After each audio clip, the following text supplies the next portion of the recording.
지금 여러분들 분위기를 보니까 공부가 필요한 게 아니고 지금 어떤 다른 자극이 필요할 것 같습니다. 지금 굉장히 지쳐있는 모습인 것 같아요.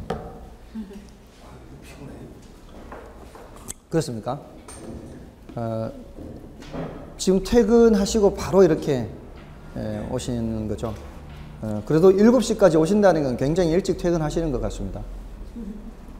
그죠? 보통은 그렇게 칼퇴근하는 데도 많지 않지 않습니까? 아, 바로 앞이세요? 그러면은 뭐 좀 상대적으로 나을 수 있고요. 하여간 그 지난번에 말씀을 드렸나요? 물은 100도에서 끓지 99도에 끓는 게 아니다. 말씀드린 적 있나요? 이 임계치라는 거 있지 않습니까? 임계치. 그 임계치라는 것을 조금이라도 벗어나야만 그 다음 단계로 변할 수가 있죠. 이게 폭발하는 그런 시기라고 볼 수 있잖아요. 한편으로는. 그러니까 99.9도에서 폭발할 듯하는 그 상태에서 그 0.1도가 부족하면 물이 끓지 않는다는 겁니다. 그 0.1도의 노력이 필요한 그런 상황일 수 있습니다. 여러분들이 지금 이렇게 애쓰는 것이 결국 합격하기 위해서 아닙니까? 그런데 지금 어차피 힘을 들여서 공부를 할 바에는 합격할 수 있도록 해야 되는 거 아니에요? 근데 지금 순간순간 약간의 정신줄을 놓는 것이 그 1%에 미치지, 그 1%를 충족시키지 못하는 것일 수 있다는 거죠. 그것 때문에 안 된다면은 그 1년간 애쓴 게 얼마나 험하게 될 수 있습니까? 그러니까 지금 여기 앉아 있는 이 순간 집에 돌아가서 바로 30분 정도 복습하고 이런 것들이 꾸준히 지속될 수 있도록 그렇게 하셔야 돼요. 지금 여러분들이 매일같이 여기 왔다 갔다 하시는 것이 이게 매너리즘에 빠져서 몸만 왔다 갔다 그러고 정신은 딴 데가 있고 이럴 가능성이 있다는 거죠. 지금 분위기가 지금 딱 그런 모습인 것처럼 보여요. 그러니까 너무 지금 힘이 많이 빠져 있는 상태예요. 그래서 약간 날씨가 더워지고 해서 그런 것일 수도 있지만 가능한 한 힘을 내서 여러분들이 원하는 것을 꼭 성취할 수 있도록 그렇게 하시기 바랍니다. 근데 저로서는 굉장히 여러분들이 부럽습니다. 여러분들을 부러워하는 저 같은 사람도 있다는 것을 알아두십시오. 왠지 아십니까? 저는 계속 지금 이 생활을 반복하고 있습니다. 저의 생활은 다람쥐 쳇바퀴 도는 거하고 똑같습니다. 발전이라는 게 없다는 느낌입니다. 계속 똑같은 생활을 반복하니까. 근데 여러분들은 저한테서 이미 합격해서 이 오픈해서 무진장 돈 많이 버는 사람들도 있고요. 또 거기에서 끝나지 않고 부동산 개발도 하고 또 거기에서 끝나지 않고 대학에도 다시 가고 이런 사람들도 많습니다. 지금까지 걸어왔던 길과는 달리 막 학교에도 가기도 하고 이런 사람들은 굉장히 저로서는 이제 부러운 거죠. 저는 지금까지 걸어온 길과 다른 길을 갈 가능성은 없습니다. 계속 똑같이 다람쥐 쳇바퀴 도는 거니까.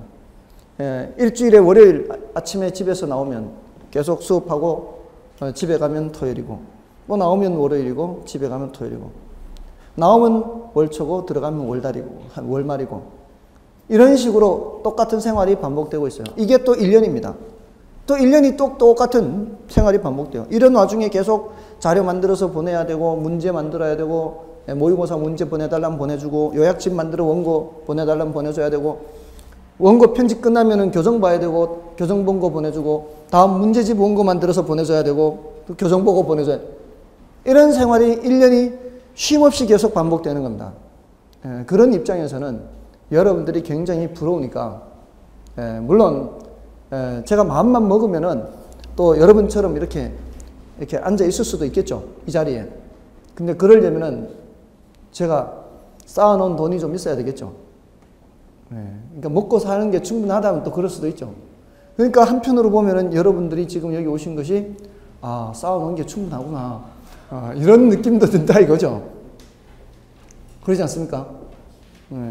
그런 느낌도 든다는 거죠. 여유가 있다는 거죠. 최소한. 저는 생활이 계속 주간, 오후에, 어떤 때는 이제 내일 같은 경우는 오후에도 수업이 있어요. 특강도 있어요. 저희는 피눈물이 나요. 그렇습니까? 저는 내일 오전, 오후, 야간, 오전, 오후, 야간, 모레도 있고 계속 수업이 있어요. 오늘은 주간, 야간 있고, 목요일도 주간, 야간. 평일을, 다른 날은 그렇지 않지만, 다른 데서는 오후 특강까지 들어가면 계속 수업이죠. 그러면은 도대체, 이 다람쥐 쳇바퀴 도는 생활이 얼마나 어떤 때는 시간이 정신없이 가는지 몰라요. 무섭습니까? 그래서 하여간 어떻게 시간이 이렇게 흘러가는지 모릅니다. 그러니까 여러분이 앉아 계시는 이 시간만큼은 뭔가를 확실하게 배우고 지나갈 수 있도록 그렇게 하시길 바랍니다. 아셨죠? 자, 이제 부동산 활동론 들어갑니다. 자, 이 부동산 활동론은 이게 8문제 정도 출제가 돼요. 9문제 정도. 많으면 이제 10문제. 과거에는 한두 문제까지도 출제됐는데 요즘은 출제 비중이 좀 낮습니다. 근데 이 앞부분 있죠. 456쪽 붙어 있는 부분. 456쪽부터 461쪽까지는 최근 10년간 한 문제 나왔어요. 463쪽에 뭐라고 되어 있습니까? 도시 스프롤 현상에 관한 설명으로 틀린 것은 이렇게 되어 있죠. 10년에 한 문제, 10년에 한 문제. 그러니까 가볍게 보고 지나가는 정도입니다. 아셨죠? 그래서 이 부분은 여러분들이 그냥 봐주시기 바라고요. 넘어가시면 되겠습니다. 대신 단어들은, 이런 단어들은 체크하십시오. 단어 뜻만 좀 알아두십시오. 집약도, 이런 단어 뜻은 좀 알아두십시오. 최유효 이용, 집약도, 이런 단어. 집약적인 이용, 집약도가 높은 이용을 집약적 이용, 집약도가 낮은 이용을 조방적 이용, 이런 표현들 있죠. 그 다음에 입지잉여라는 단어 뜻. 이제 내용까지는 아니더라도 단어 뜻만 알아두자는 겁니다. 한계, 입지, 이런 거. 그리고 스프롤 현상, 아까 조금 전에 나왔던 이 스프롤 현상이라든가, 또 직주 분리와 직주 접근하는 거 있죠. 직장과 주거지가 분리되는 현상과 직장과 주거지가 접근하는 현상, 뭐 이런 단어는 좀 알아두시기 바랍니다. 이 정도는 출제가 될 수도 있습니다. 이런 표현들은, 이런 것들 같은 거. 이거는 이제 사회 시간에도 나옵니다. 고등학교 사회 시간에. 이 정도는 좀 알아두시기 바랍니다. 다음에 넘어가시면 이제 부동산 관리죠. 부동산 관리는 한 문제 정도 출제가 됩니다. 부동산 관리를 보시면은, 자, 여러분들 이제 교재에서, 근데 여러분들 이 뒤에 문제들을 조금 풀어보십니까? 문제들 풀어보시나요? 아직 안 풀어보시나요? 문제들을 조금씩 풀어보십시오. 다음 순환에는 제가 문제들을 좀 드릴 거예요. 문제들을 좀 드릴 건데, 여기 있는 문제들도 좀 다룰 겁니다. 근데 제가 따로 이제 프린트를 해서 드릴 건데 여러분이 좀 스스로 좀 풀어보시기 바랍니다. 그러니까 여기 있는 기본서에 있는 문제가 주옥 같은 말씀으로 이루어져 있어요. 정말 기본서에 기출문제들이 있죠. 지난번에도 말씀을 드렸지만 여기 있는 기출문제만으로 합격했다는 사람도 있습니다. 더도 말고 덜도 말고 딱 요 문제들이에요. 지금 해설이 비교적 자세히 되어 있는 편입니다. 해설이 비교적 자세히 되어 있고, 그리고 진도별로 이렇게 분류를 해놨습니다. 그래서 이 문제들을 유심히 살펴보시기 바랍니다. 그러니까 476쪽부터 몇 개인가요? 481쪽까지 있죠. 그죠? 자, 거기에서 11문제인데 481쪽까지. 근데 그 11번 문제는 건물의 내용 연수에 대한 문제입니다. 이건 뭐 그렇게 자주 출제되는 것은 아니고요. 그러니까 한 10문제 정도 된다라고 생각하시면 되겠죠. 이게 최근 10년간이거든요. 최근 10년간 10문제니까 1년에 한 문제 정도가 되겠죠. 근데 그 주제들을 살펴보시면 지금 476쪽으로 다시 앞으로 가시면 2번 문제와 3번 문제 있죠. 2번, 3번 요거는 부동산 관리의 영역에 대한 문제입니다. 부동산 관리의 영역. 그리고 그 다른 데서도 이런 부동산 관리 영역이 조금씩은 섞여 있기는 하고요. 그다음에 478쪽에 가시면은 부동산 관리 방식이 나오고 있죠. 5번 문제 부동산 관리 방식이고요. 6번 문제도 부동산 관리 방식에 대한 거고요. 그다음에 8번에도 부동산 관리의 방식이 섞여 있습니다. 그러니까 부동산 관리 영역과 부동산 관리 방식 이런 것들이 지금 섞여 있는 거죠. 상대적으로 이제 부동산 관리 내용에 대한 것이 좀 덜 출제가 됐는데 그게 이제 출제될 가능성이 약간은 더 높습니다. 그래서 부동산 관리에서는 크게 세 가지 파트로 나눠져 있는데 부동산 관리의 영역이라고 하는 주제가 있고요. 부동산 관리의 방식, 내용, 부동산 관리의 방식, 요 세 파트로 크게 나누어져 있어요. 그러니까 부동산 관리의 영역 하면은 자부시 이렇게 기억하시고요. 자부시. 이게 자산 관리고요. 요거는 부동산 관리고요. 여기는 시설 관리입니다. 자부시 이렇게. 자산 관리는 에셋이죠. 에셋. 에셋 들어보셨죠? 지난주에 제가 저당 유동화를 하면서 MBS만 한 게 아니고 ABS도 했죠. 그 ABS 할 때 A가 자산이거든요. 그거는 부동산만을 얘기하는 게 아니라 다른 자산도 얘기하는 거죠. 근데 이 부동산 관리는 영어로 프로퍼티라 그래. 프로퍼티. 이 프로퍼티는 요거보다는 좀 좁은 개념이에요. 이거는 부동산에 초점을 맞춘 개념이에요. 프로퍼티라는 단어가. 그다음에 시설 관리는 facility라 그래요. facility는 부동산 내부 시설이에요. 그러니까 지금 범위가 어떻게 되는 거예요? 범위가 점점 좁혀지고 있죠. 그래서 이 자산 관리라는 것은 소유주의 부를 극대화하기 위한 관리예요. 소유주 부를 극대화한다. 요게 키워드고요. 그다음 부동산 관리는 부동산의 운영 수익을 극대화하는 거예요.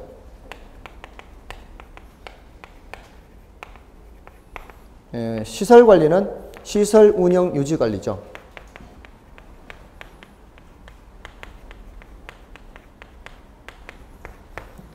자, 그래서 자산 관리에 속하는 것은 자, 이 477쪽의 문제를 보면서 좀 말씀을 드려볼게요. 477쪽의 3번 문제를 보십시오.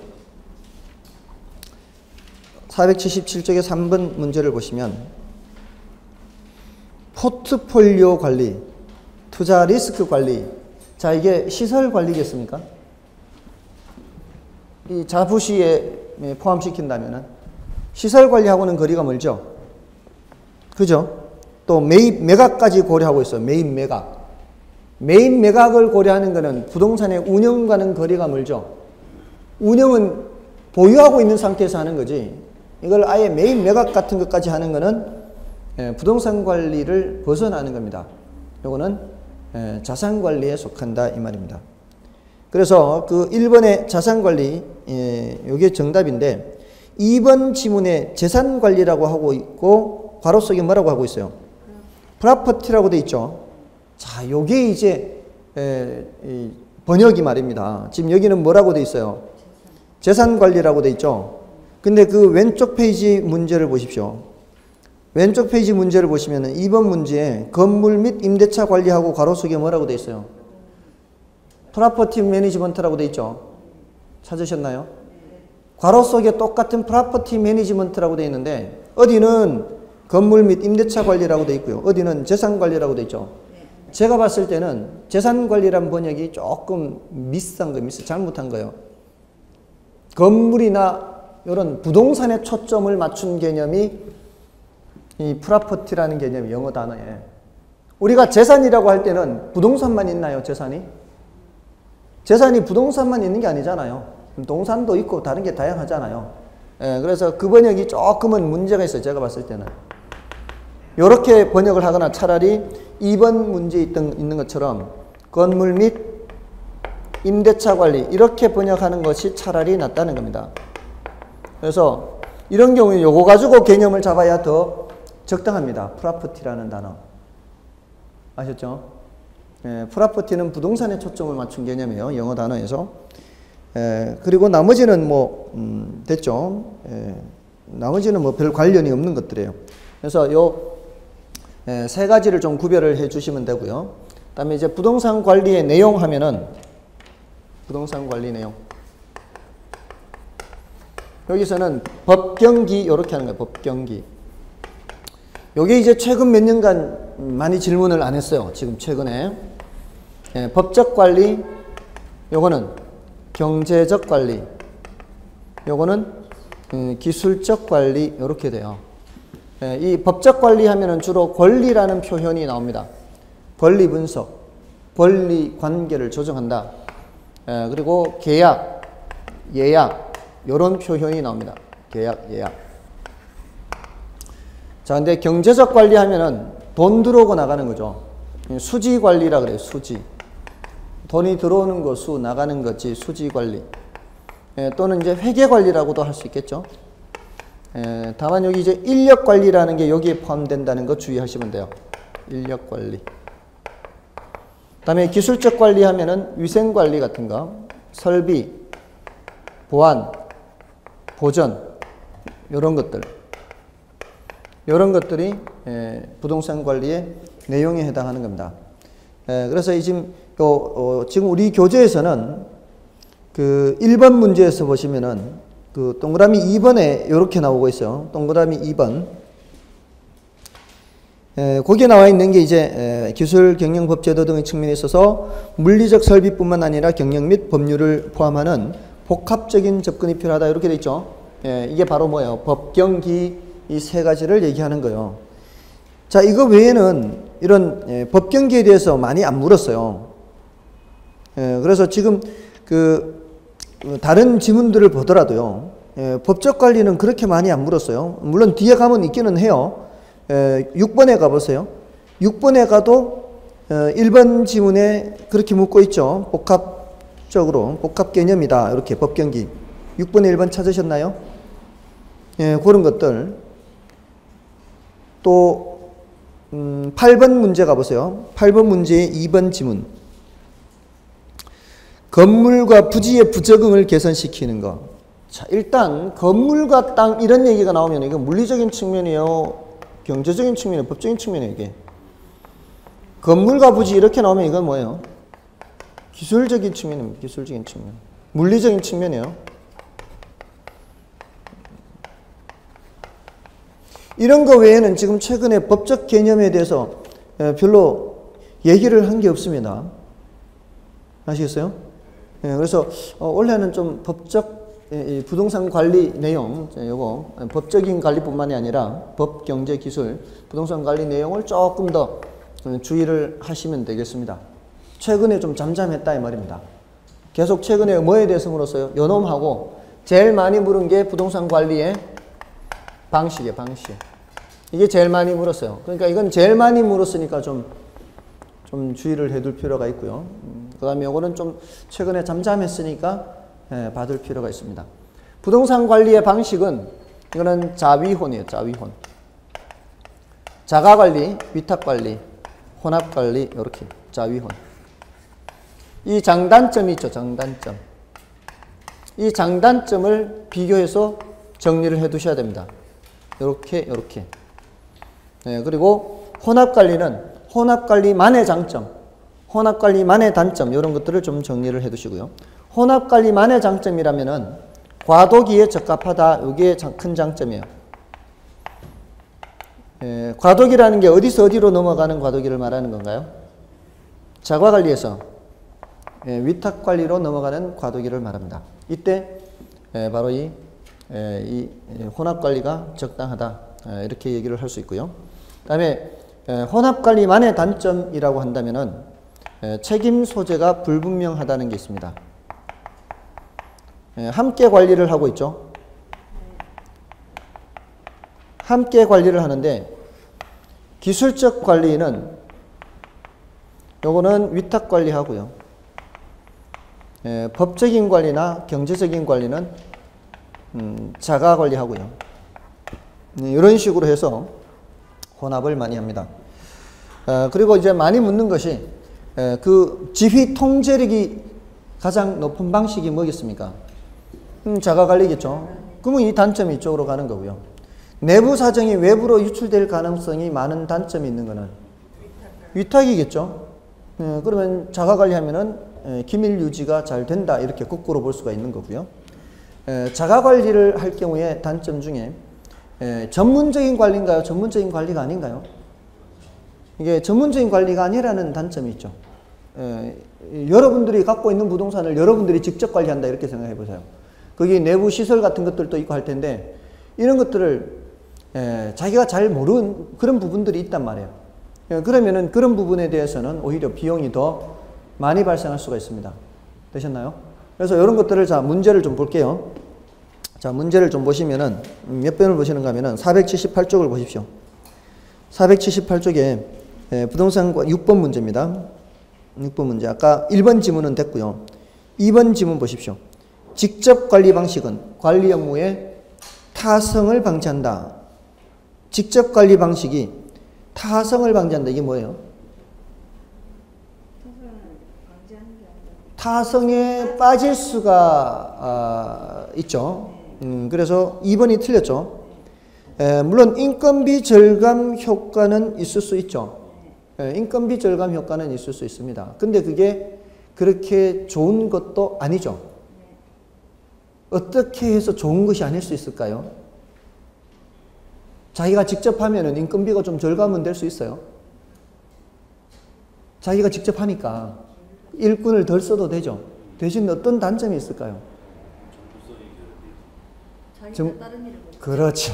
딴 거를 못 하잖아요. 딴 거를. 아니 내가 지금 딴 데 가서 연봉이 5천 넘는 사람인데 근데 오히려 그 전문 일꾼을 연봉 4천 주고 할 수 있다면 차라리 그 일꾼 4천 쓰는 게 더 낫지 않나요? 자기는 잘 모르면서 5천 포기하는 것보다. 그러니까 그게 그렇게 큰 장점이 아니라는 거죠.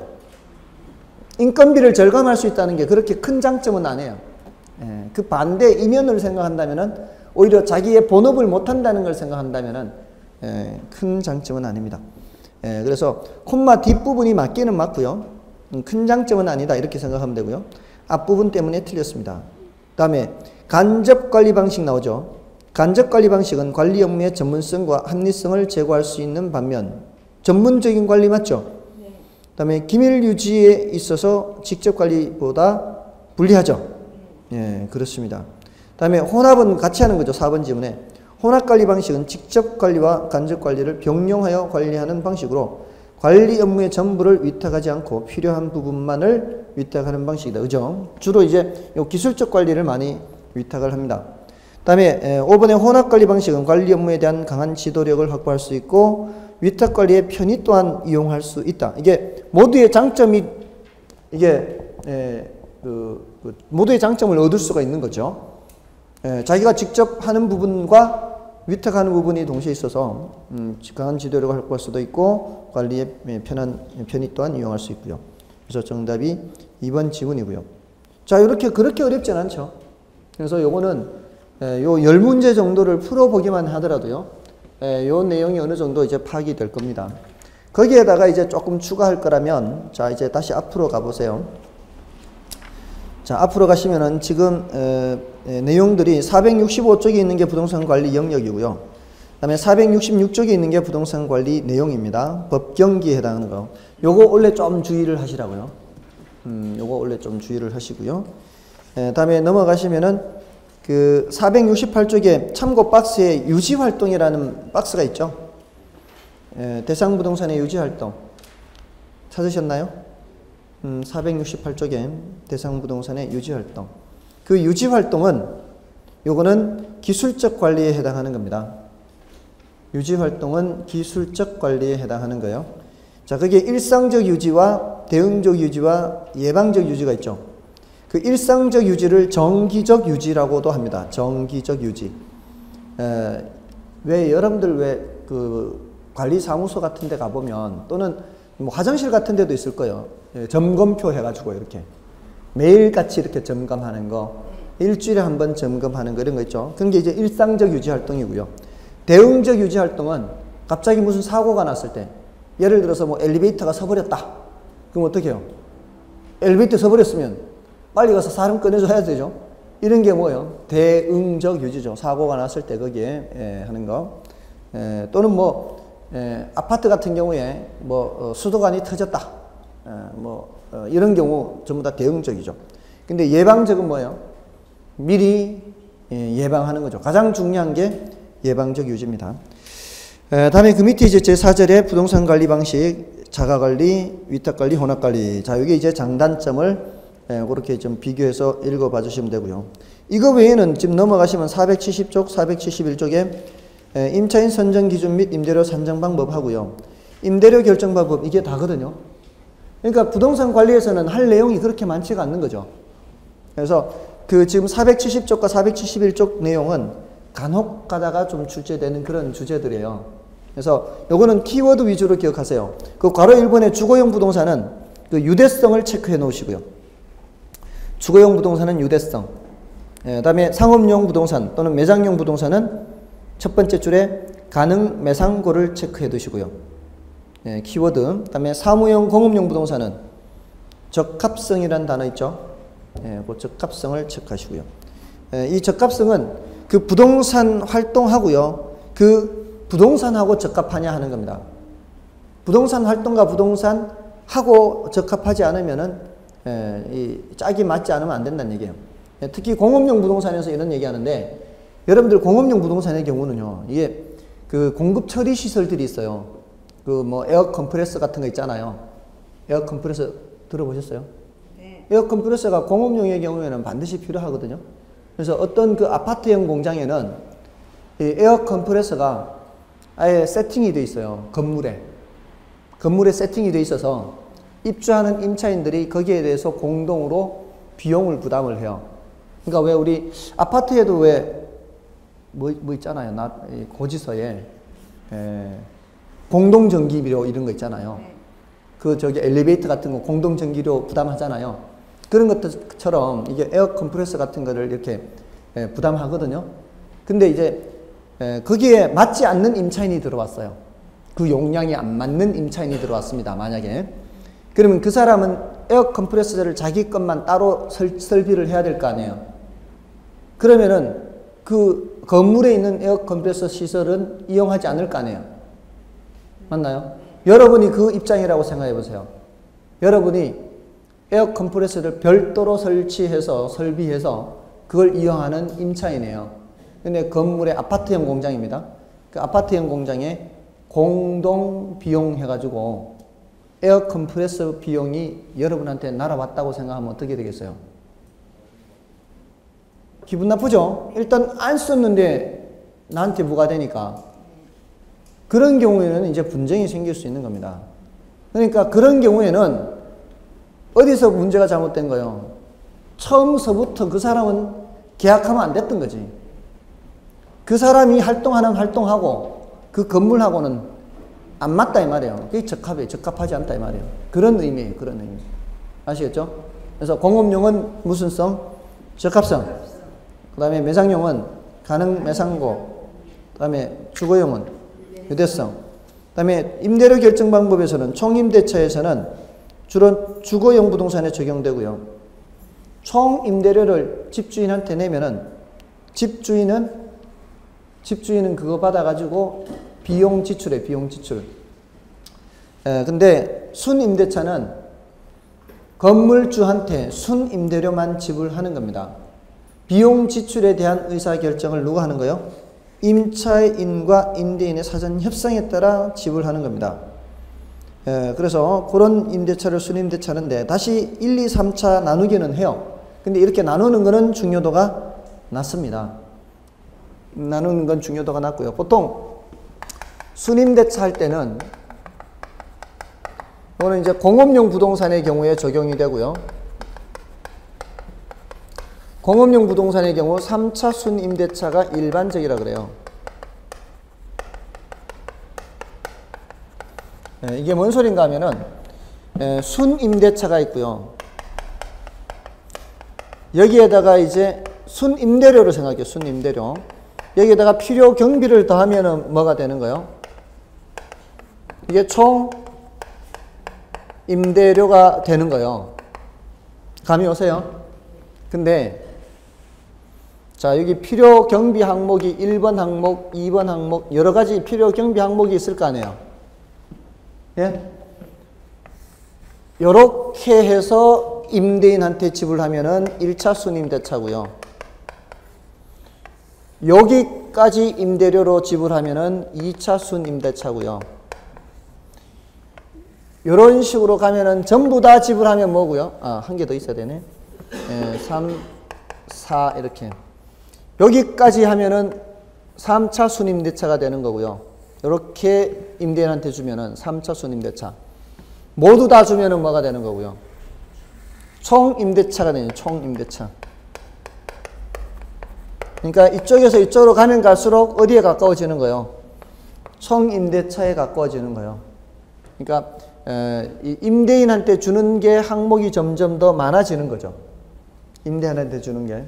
그러니까 이쪽으로 가면 갈수록 임차인이 결정하는 거는 점점 작아진다는 거예요. 임차인이 결정하는 비용 항목. 예를 들어 이런 겁니다. 특히 건물인데 음식 제조와 관련된 건물이에요. 음식 제조와 관련된 건물의 경우에는 그 건물주가 제공하는 위생 서비스 있죠. 용역, 청소 같은 이런 정도 하고 임차인이 원하는 수준이 다를 수 있죠. 임차인은 굉장히 위생이 깨끗하게 해야 되잖아요. 그러면 임차인이 제공하는 수준으로 우리가 임대료를 내버리면은 그거는 이중 비용이 될 수 있어요. 그죠? 그런 거는 애초부터 누가 결정하는 거예요? 애초부터 임차인이 결정하는 거죠. 그러니까 청소 용역에 해당하는 만큼은 애초부터 임대인한테 안 주는 거죠. 애초부터. 청소 용역은 내가 알아서 할 테니까 그것까지 포함시켜서 받지 마라. 또는 보통 우리 세콤 용역 같은 거 있잖아요. 건물주가 알아서 세콤 용역 같은 거 할 수 있잖아요. 근데 건물주가 제공하는 세콤 용역 수준 가지고는 나는 만족을 못해요. 더 확실한 보안 서비스가 필요해요. 그러면은 건물주한테 그런 비용은 내가 알아서 할 테니까 당신은 이것만 가져가세요. 이런 식으로 임대인이 제공하는 수준과 임차인이 요구하는 수준이 다를 때에는 그렇게 할 수 있다 이 말입니다. 아시겠어요? 그래서 이쪽으로 가면 갈수록 임차인이 결정하는 게 점점 작아지는 거예요. 3차로 갈수록 총임대차에 가까워진다 이렇게 보시면 되는 거예요. 그 다음에 비율임대차는 총수입의 일정 비율, 이게 키워드입니다. 비율임대차는 총수입의 일정 비율. 됐나요?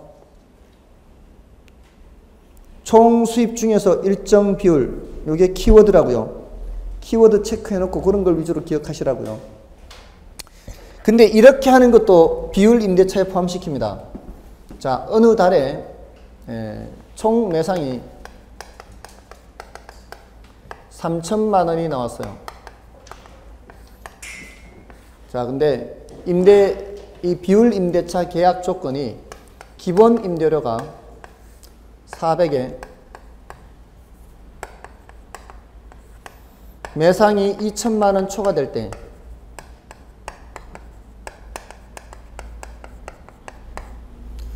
초과액의 15% 추가 임대료다 이렇게 이런 식으로. 자, 이렇게 하면은 어느 달에 총 매상이 3천만 원이다.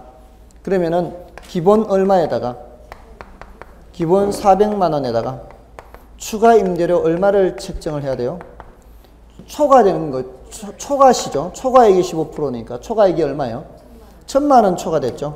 1,000만 원에 곱하기 0.15 해서 150만 원 해서 임대료는 얼마예요? 총 550. 이렇게 하는 것도 비율 임대차에 포함시킵니다.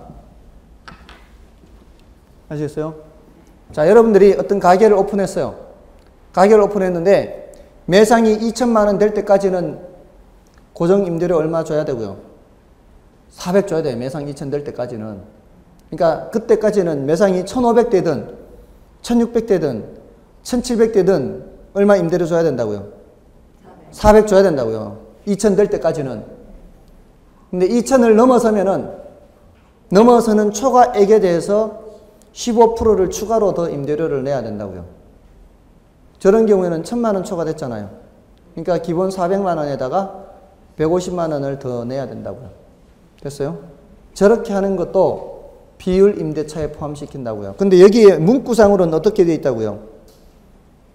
문구상으로는 제가 뭐라 그랬어요? 총 수입 중에서 일정 비율 이렇게 있잖아요. 총 수입, 순수입이 아니고 총 수입, 총 매상 중에서 일정 비율 이렇게 해도 지금 저런 식하고는 좀 틀리단 말이에요. 원래 총 수입 중에 일정 비율 하려면 어떻게 해야 돼요? 3천의 일정 비율 이렇게 해야 될 거 아니에요.